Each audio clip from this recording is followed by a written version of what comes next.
By thinking outside the box, one comes to realize that there are different strategies available for displacing a body of mass in an angular manner. Take, for example, a simple stick.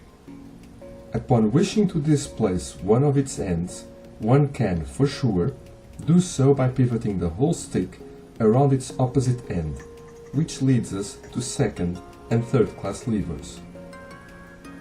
However, one can also accomplish the displacement of the extremity in question by using a stable pivot point, a fulcrum, somewhere along the stick, and thus displace the object as intended by moving the other end in the opposite direction.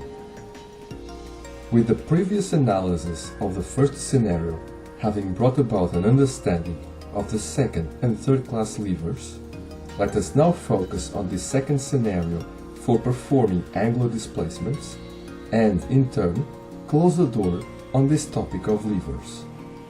To get things underway, which doors are easier to displace, revolving doors or standard ones? To start answering this, ask yourself which door you would expect to have an easier time pushing open: the front door of the house of the Seven Dwarfs, or a huge entry door to a castle. Quite naturally, the door that is smaller and thus has less mass will offer less resistance and will therefore be easier to displace. Bottom line, mass matters.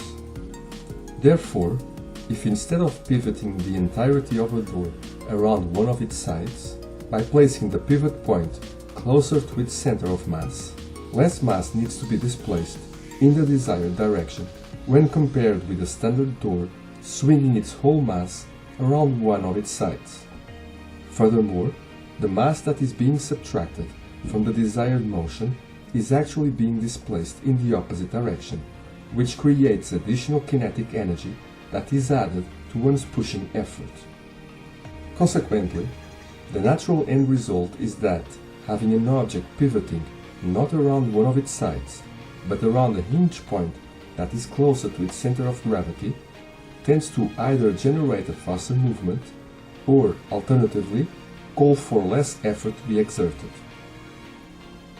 Ultimately, this means that, depending on the exact force arm and resistance arm, revolving doors tend to be easier to place in motion. The main reason why revolving doors aren't used more commonly is because they aren't practical when looking at the big picture. Simply put, revolving doors limit the space available in order to go through a doorway. Of course that such limitation doesn't really impact people walking around, but try getting a couch through a doorway that is split into two halves by a revolving door. This, in turn, raises an important concept, in the sense that designing and evaluating any technique, including sports techniques, calls for a big picture frame of mind, meaning that the overall context of each activity needs to be used in order to figure out how to best merge different and sometimes opposing variables. Such concept takes us momentarily back to the previous video, so as to highlight that the mechanical advantage of second-class levers would always have to be, within stick fighting, measured up against the added danger to the lead hand that results from placing it closer to the opponent. Another practical case that clearly illustrates the advantage of first-class levers over second-class levers is that of using rows instead of paddles. In summary, and coming full circle, applying a force to the extremity of an object so as to have it pivot around a fulcrum that is somewhere along the object is a first-class lever, and such type of lever tends to produce greater movement speed and/or greater efficiency. When, on the other hand, an object is pivoting around one of its sides, the force being applied is labeled as either a second-class lever or a third-class lever, depending on whether the force arm is wider or narrower than the resistance arm, respectively. A clear-cut practical example of first-class levers within the scope of combat sports is that of the grip used in JdP when wielding two-handed weapons.